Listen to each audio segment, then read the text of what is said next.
Record News Rural. Oferecimento Valtra, 65 anos de Brasil.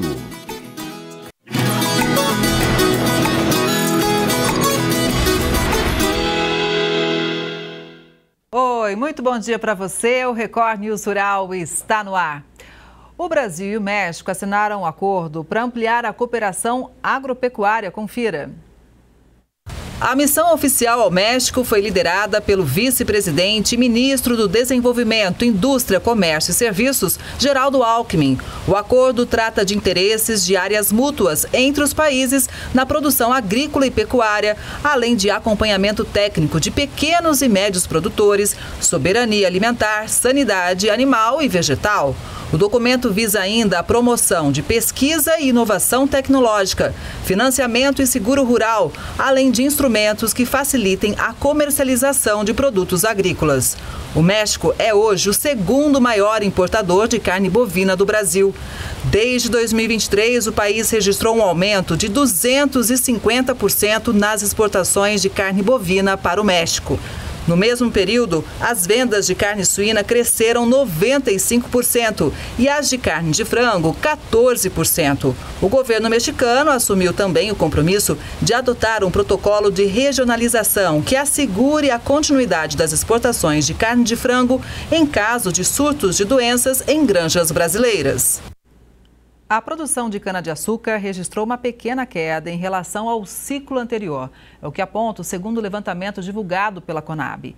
A safra 2025-2026 deve ficar perto de 670 milhões de toneladas. A estimativa representa uma redução na colheita de 1,2% em relação à safra anterior. O cenário foi influenciado pelas condições climáticas desfavoráveis durante as fases de rebrota e desenvolvimento das lavouras. Os números atualizados apontam um volume de 668,8 milhões de toneladas. A área de 8,85 milhões de hectares destinada para a colheita de cana no atual ciclo é 1% maior que a área colhida em 2024 e 2025.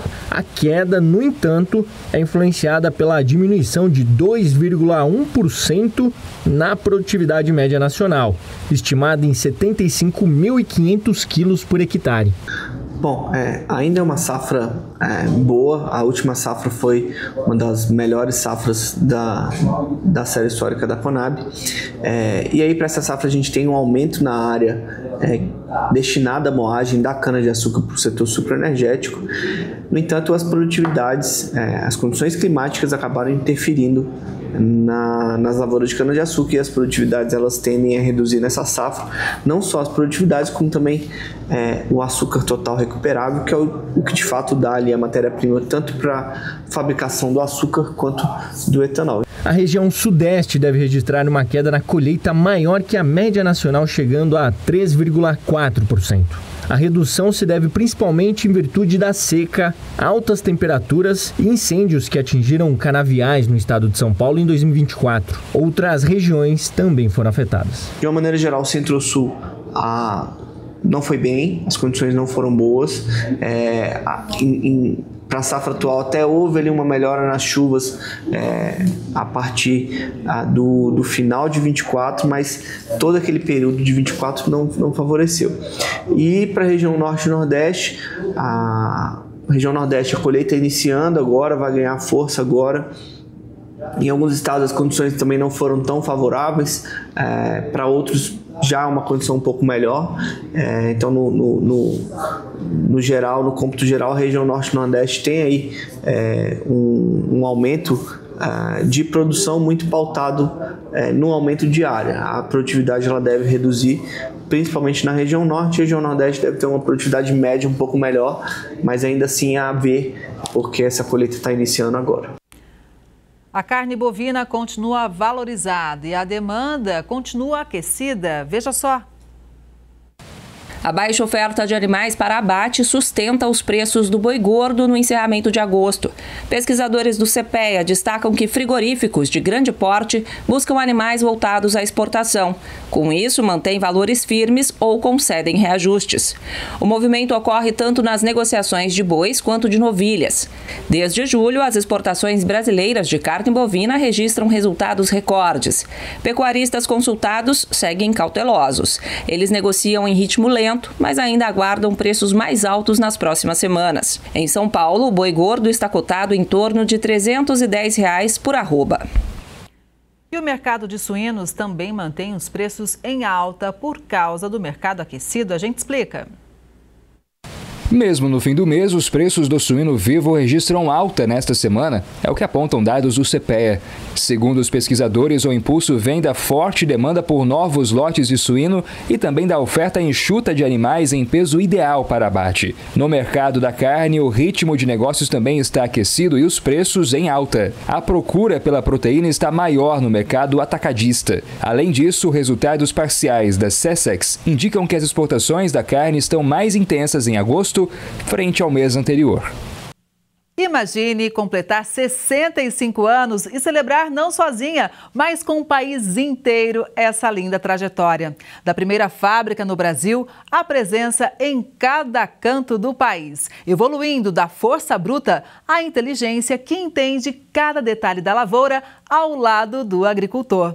Com máquinas robustas, versáteis e tecnológicas, a Valtra tem movido o agro diariamente, deixando um legado que atravessa gerações. O campo escolheu, a história comprovou. São 65 anos inovando o agro brasileiro. Valtra é a força que resiste ao tempo com a tecnologia do futuro. A Embrapa Gado de Corte realizou a 10ª edição do curso ILPF com palestras e dia de campo na Universidade de Pesquisa em Mato Grosso do Sul. O evento atendeu produtores, profissionais e estudantes das ciências agrárias. A integração Lavoura-Pecuária-Floresta, ILPF, é um sistema que combina atividades agrícolas, pecuárias e florestais na mesma área. Nesta 10ª edição, o curso foi realizado em formato híbrido, permitindo que pessoas de outros estados, além de Mato Grosso do Sul, acompanhassem as palestras. Então nós tivemos 2 dias com as palestras, com os assuntos mais básicos, que está aqui na área experimental da Embrapa Gado de Corte, nos experimentos de LPF, que deram base para as informações que a gente passou durante a parte inicial do curso. A mais antiga é que está aqui à nossa esquerda, que foi estabelecida no ano agrícola de 93, 94. Então nós estamos com praticamente quase 33 anos, onde se estuda lavoura contínua, pasto contínuo e a integração com a lavoura pecuária como alternativas de produção, principalmente em relação à recuperação de pastagens degradadas, que é um dos maiores problemas da pecuária nacional. Além da Embrapa, instituições como uma faculdade local e o Conselho Regional de Engenharia e Agronomia de Mato Grosso do Sul, o CREA, também participaram da idealização desta edição. Nós, como CREA, está apoiando esses eventos que a gente está capacitando os profissionais com as melhores técnicas, os melhores métodos, com as metodologias científicas já validadas no longo de... Aqui a gente está no experimento de 32 anos, então assim, são coisas que eles já passaram e tem que disseminar para o público. Durante o dia de campo, os alunos puderam observar de perto e conhecer na prática os modelos e resultados apresentados ao longo do curso. O Brasil já possui mais de 17 milhões de hectares com sistemas de integração implantados, onde o Mato Grosso do Sul está na primeira posição, com 3,3 milhões de hectares. E entre os seus principais benefícios está a garantia do bem-estar animal. Já foi estudado também aqui, já tivemos vários trabalhos conduzidos sobre a questão da utilização da água, a eficiência da utilização da água nesse sistema, a questão da temperatura dentro do sistema, da umidade relativa, do conforto térmico dos animais, da temperatura dos animais, da qualidade disso. Isso está totalmente relacionado. O selo carbono neutro certificado pela Embrapa já está disponível no mercado há alguns anos. A novidade é o lançamento de mais uma opção para o produtor. Qual que é a diferença? Um é carbono neutro, outro é baixo carbono. No baixo carbono, por não ter árvore, o sistema não é capaz de neutralizar ou compensar tudo, mas é um sistema mais eficiente do que o navios tradicionais e ele diminui as emissões. Confira agora a previsão do tempo para todo o país nesta sexta-feira.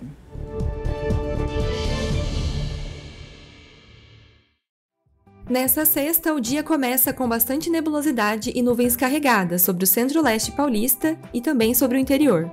O deslocamento de um cavado meteorológico em níveis médios da atmosfera favorece a formação de pancadas de chuva entre o centro-leste do Paraná e o litoral de Santa Catarina. Ainda cedo haverá condições para pancadas de chuva com fraca a moderada intensidade sobre o litoral paranaense. Esse sistema também favorece as pancadas de chuva sobre o estado de São Paulo, oeste e sul de Minas Gerais, além da região central, leste e nordeste do Mato Grosso do Sul. A chuva pode começar já pela manhã em algumas dessas regiões e se intensifica à tarde. No nordeste, a circulação de ventos que sopra do oceano traz umidade para o continente e deve manter as condições de chuva sobre a costa leste da região. E boa parte do centro do Brasil segue sob a influência de uma área de alta pressão. Ao longo dessa sexta, na região sul, o tempo fica aberto no estado gaúcho, com sol entre algumas nuvens aparecendo ao longo do dia. Em boa parte do estado de São Paulo, há previsão de pancadas de chuva e o sol pode aparecer entre algumas nuvens no centro-sul paulista. Em grande parte do interior do Nordeste, o tempo continua aberto, enquanto na faixa litorânea leste e litoral do Maranhão, há previsão de pancadas de chuva.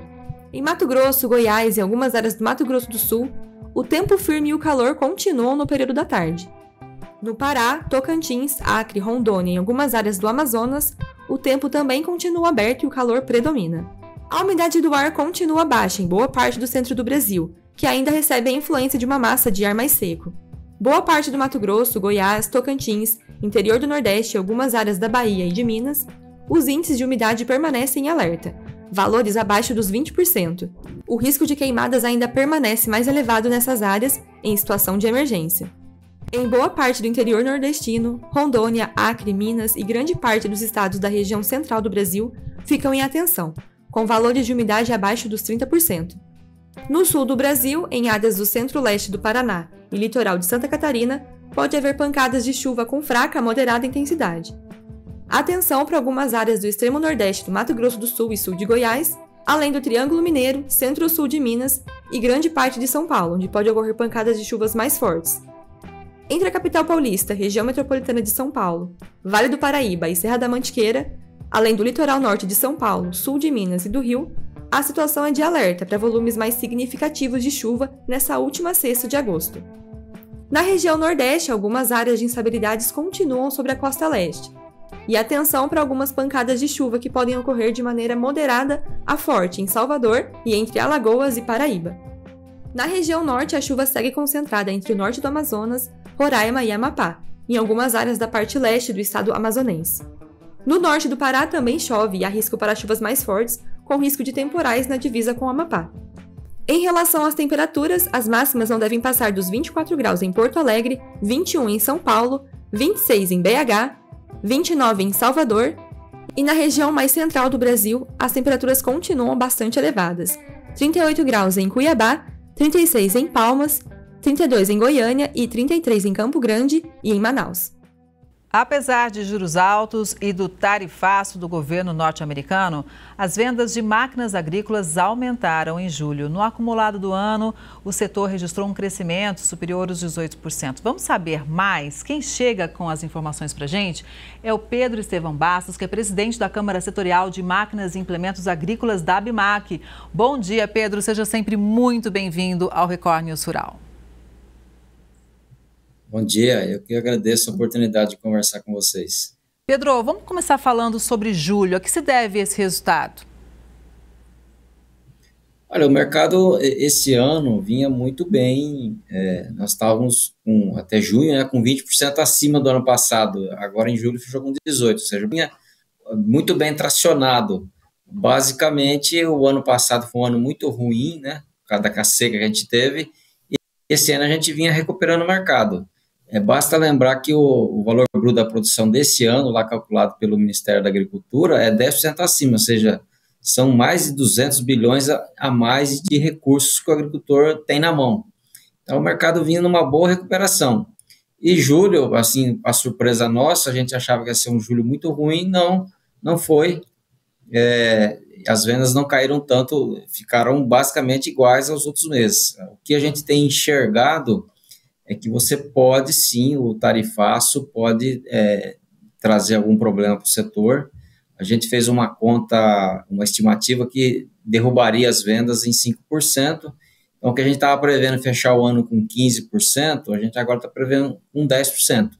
É um dado bastante conservador e você tem, assim, vários componentes que fazem que você tenha esse número. O primeiro são as exportações, né? As exportações para os Estados Unidos representam 1,3% das nossas vendas. Essas a gente não está contando mais, ou seja, uma tarifa de 50% fica muito difícil exportar para os Estados Unidos.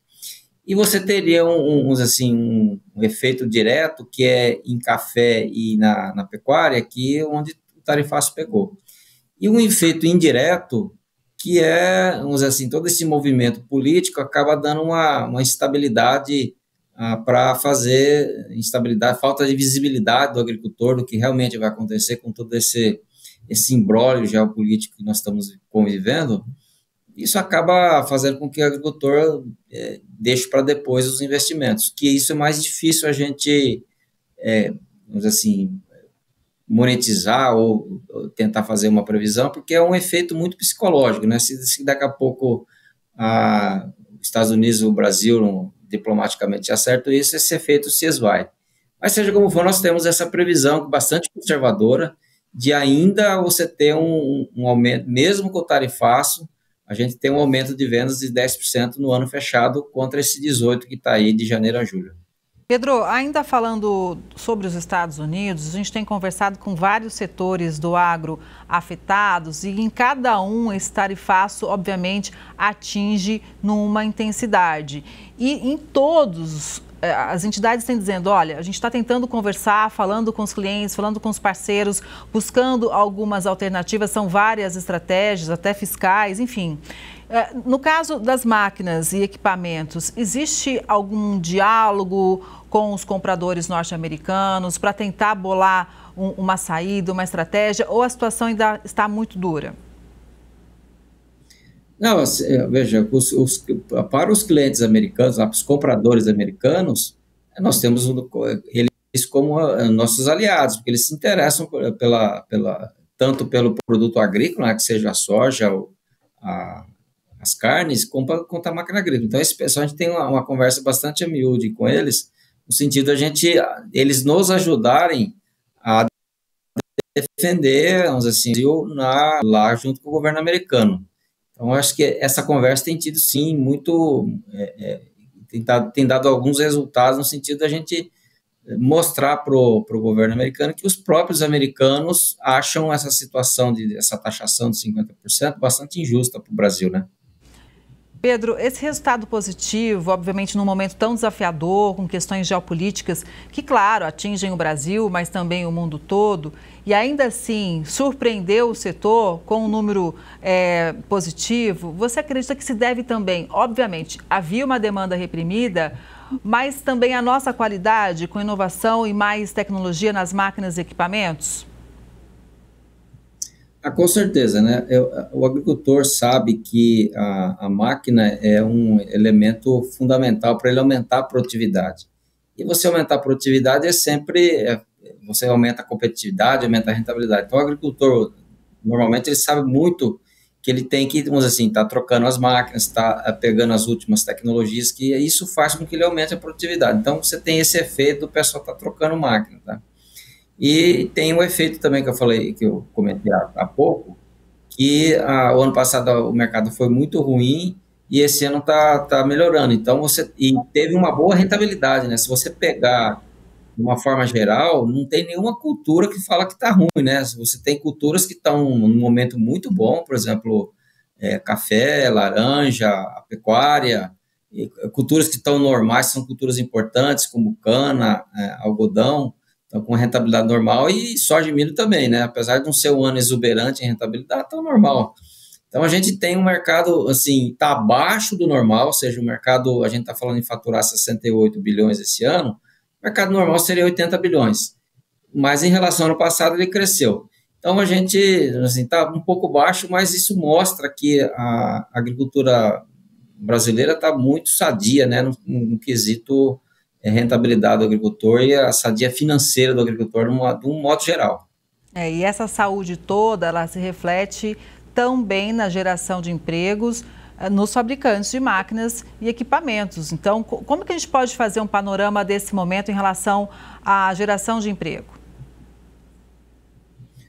Olha, nós estamos muito bem, nós fechamos agora com 127 mil empregos diretos no setor, e esse ano a gente contratou 15 mil funcionários, é bastante, né? Ou seja, o mercado cresceu, as vendas cresceram, e você nota um crescimento aí de 6% no número de empregos, esses 15 mil pessoas, que são empregos, normalmente são empregos de chão de fábrica ou na fabricação em geral, que são empregos de qualidade. Então, a gente tem ajudado o país aí nesse sentido de você manter a empregabilidade do povo brasileiro. Pedro, a gente falou dos Estados Unidos, mas vamos olhar para outros mercados agora. A gente está conseguindo exportar para quais parceiros comerciais, além do mercado norte-americano?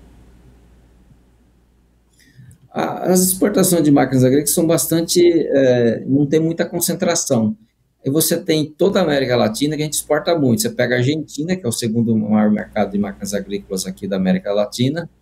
Aí você tem Paraguai, que é um mercado muito grande. Aí você tem Bolívia, você tem Peru, México, que vai muita máquina para lá. Depois você tem os países africanos também. A gente tem um mercado bastante cativo lá no continente africano.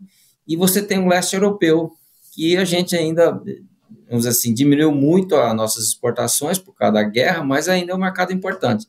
Então é bastante assim, você não tem uma concentração muito grande num país, tanto é que os Estados Unidos é o terceiro país no ranking, né? Primeiro a Argentina, Paraguai, depois os Estados Unidos, e os Estados Unidos sozinho representa 1,3% do nosso faturamento total do setor. Então é bastante diluído, isso é muito bom. Significa que a gente já está espalhado em bastante países e qualquer problema que você tem em algum país, isso não sente tanto no total das vendas do setor. Obviamente traz mais segurança, né, Pedro?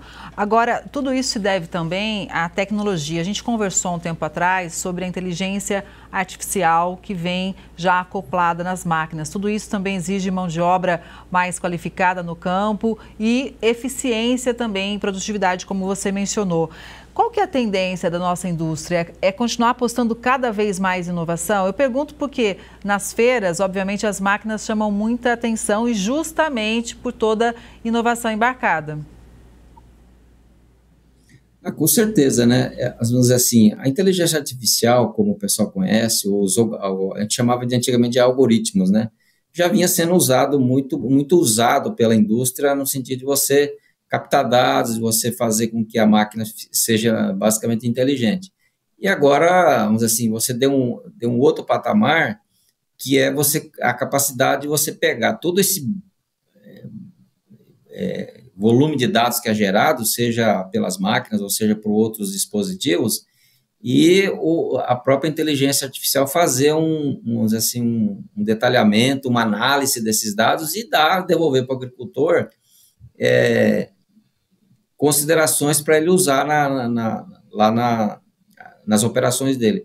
Então, isso reforça muito vamos dizer assim, a utilidade da inteligência artificial nas máquinas, a automação das máquinas, a captação de dados do agricultor, que agora passa a você tem mais facilidade de você analisar, vamos dizer assim, essa montanha de dados que tem. E isso faz com que você venda mais máquina, porque à medida que você facilita o uso desses dados, você atrai mais gente para comprar máquinas que têm vamos dizer assim, essa capacidade de captar dados seja da operação, seja do meio ambiente.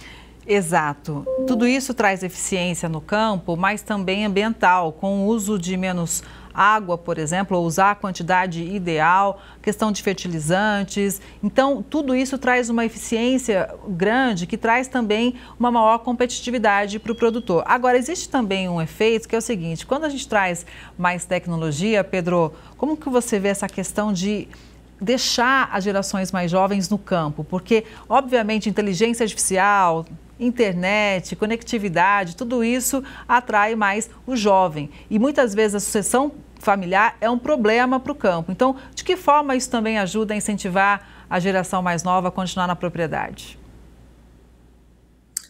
Com certeza atrai, né? Porque, vamos dizer assim, as máquinas agrícolas, vamos dizer assim, as máquinas agrícolas de última geração, elas é como se fosse um avião, né? Você entra lá, tem uma cabine com um monte de coisas diferentes, até o pessoal chama de gamificação da máquina. A máquina parece um game, né? Você tem tanto botãozinho lá, tanta coisa para você fazer, e depois você tem, vamos dizer assim, a utilização de dados ou a utilização de ferramentas para você ver online a máquina. Então você tem, vamos dizer assim, uma diversão, né? Vamos dizer assim, acaba sendo bastante atraente para o jovem que gosta de tecnologia, que gosta de novidade, e o campo, as máquinas, estão muito conectados com essa novidade, ou seja, você tem o agricultor que não é tão jovem, que tem buscado essa tecnologia, e isso atrai cada vez mais a juventude para essa tecnologia, ou seja, o campo nosso é muito tecnológico. Pedro, você comentou sobre a expectativa de vendas que a gente pode esperar até o final do ano. Mas também existe todo um resultado positivo até agora que se refletiu na geração de empregos, como você já mencionou aqui. A gente pode esperar, apesar desse cenário internacional com guerra, com tarifaço, um crescimento, um otimismo do setor? Continuando gerando emprego, continuando gerando renda. A gente viu que o mercado americano, ele não é, o setor está pulverizado, então não é ali um percentual enorme, gigantesco. O que a gente pode dizer, olhando aí para o futuro? Olha, eu acho que esse ano pode ser que você tenha um pouco de retração. O que eu falei, assim, é algo, não é econômico, é um negócio social, é um negócio psicológico, né? Você começa a ver muito essa confusão do tarifaço, o pessoal fica meio restrito. Mas a gente entende que você não teria, você teria um mercado um pouco menor, mas não teria, vamos dizer assim, a longo prazo, nem a médio prazo, para o ano que vem, para o resto do ano, assim, o pessoal desanimado, agora está ruim. Não, é só uma questão que a gente entende que é uma questão conjuntural. A conjuntura passa, ou seja, nós não estamos com um problema estrutural. Se a gente tivesse com um problema estrutural muito grande, aí o pessoal retrai muito o investimento, o pessoal para de investir. Não é o caso, ou seja, é algo conjuntural que deve passar. Se você pegar a médio prazo, o Trump não vai estar mais lá, vai ter outros governadores aqui no Brasil, ou seja, o preço das commodities aumenta, existe, vamos dizer assim, a longo prazo, o próprio USDA, como é o Departamento de Agricultura dos Estados Unidos, quanto o mapa, fala que o Brasil teria que aumentar as exportações de produtos agrícolas para o mundo em torno de 30%, ou seja, no estrutural nós estamos muito bem. Então, mesmo que você tenha algo conjuntural agora, estruturalmente eu acho que a gente está muito bem e isso faz com que você não deixe o mercado cair tanto. É isso mesmo, a gente tem que olhar no longo prazo, se preparar para realmente conquistar esse resultado sempre. Pedro, sempre é importante para nós te ouvir, muito obrigada pela entrevista, estamos sempre de portas abertas para você e para a BIMAC. Pois não, eu que agradeço a oportunidade. Um bom dia, até a próxima. Essa edição do Record News Rural fica por aqui, obrigada pela sua audiência, a gente se vê no próximo programa, até lá!